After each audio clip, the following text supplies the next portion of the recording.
Hey everybody, this is Jason from Fuzzlord Effects, and you are listening to the Fuzz Life podcast show. In this episode, we're going to be talking about buffers and fuzz pedals and how those two things can affect each other. I appreciate you taking the time to listen to the podcast. Be sure you subscribe if you haven't yet, and please share it with a friend if you find this episode interesting. Let's get started.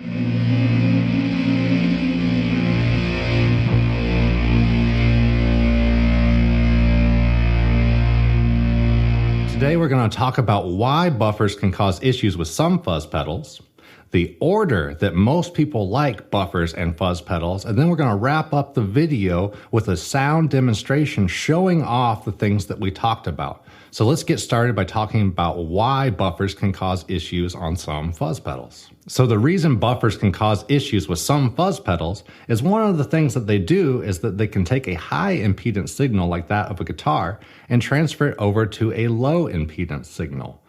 One of the things that a buffer is really good for is that when we have long lines of cable and a lot of patch cables, we can lose a lot of high end out of our tone. So a buffer can really help alleviate this problem. So that's one of the good things a buffer can do, and one of the reasons we often have them on our board. But some pedals, like the Fuzz Face or Dallas Rangemaster, really want to see a high impedance signal on the input. So basically, they want to see our guitar. So what happens is when we put a buffer in between our guitar and one of those pedals, it can really change the way that we expect our pedals to behave. Usually on fuzz faces and Rangemasters, for example, we can roll our guitar's volume back to control the overall gain. So what happens is when we put a buffer in between our guitar and one of these pedals, we can cause some issues with that.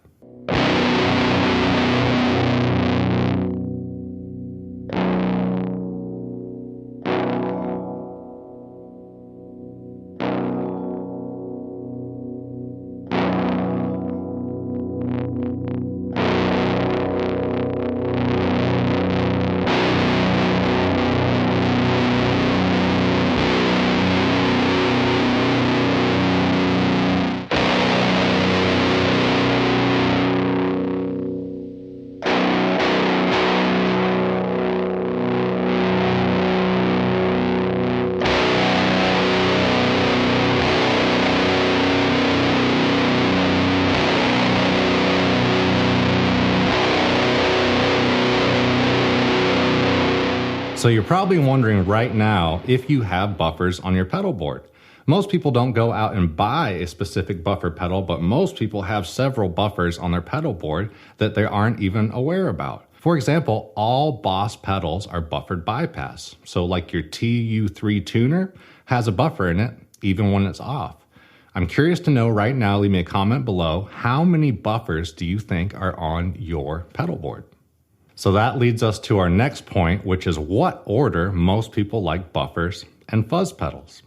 A general rule to keep in mind is that fuzz pedals are best right up front in your signal chain. So guitar, right into that Rangemaster or fuzz face or similar, and then any buffered pedals afterwards. So for example, on my pedal board, I'll run fuzz faces or Rangemaster style pedals first, and then any of my other distortion or fuzz boxes, and then buffers afterwards. So like my Boss TU3 tuner pedal will go after my fuzz face.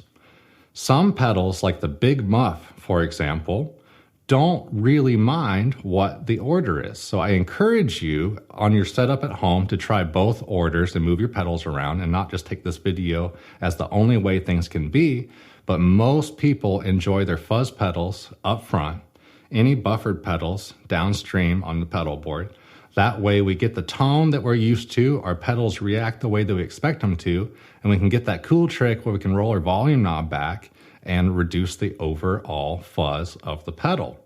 So I think we have a little bit better of an idea now of how to use fuzz pedals and where to put our buffered pedals on our pedal boards. So let's do a sound demo so we can actually hear what we've been talking about, and we're going to swap up the order on a buffer and a fuzz pedal because I want you to know what to expect when you're setting up your pedal board.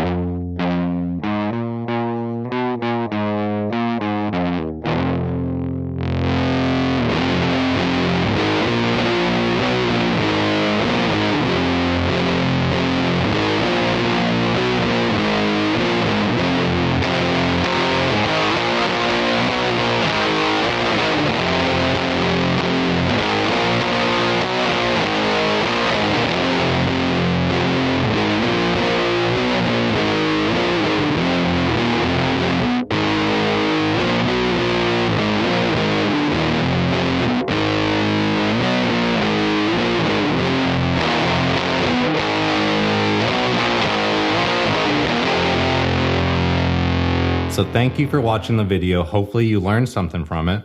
And again, I hope that you're confident now in the way that you want to set up your pedal board at home.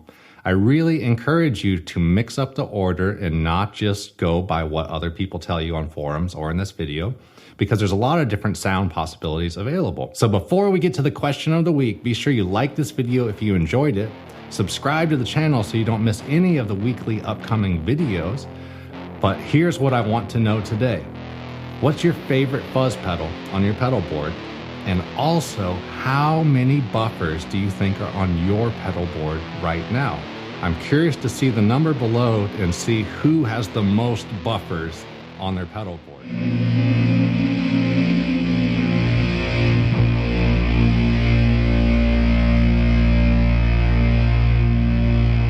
Thank you so much for taking the time to listen to the Fuzz Life podcast.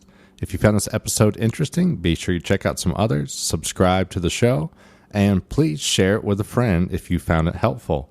As always, these are also available as a video on YouTube so that we can have a place to comment and talk to each other about these podcast episodes. Again, I'm Jason from Fuzzlord Effects. If you want to check out some of what I'm up to, catch me on Instagram at Fuzzlord Effects, and you can always go to the fuzzlordeffects.com website to see what is currently in stock or pick up one of the new Fuzz Life t-shirts.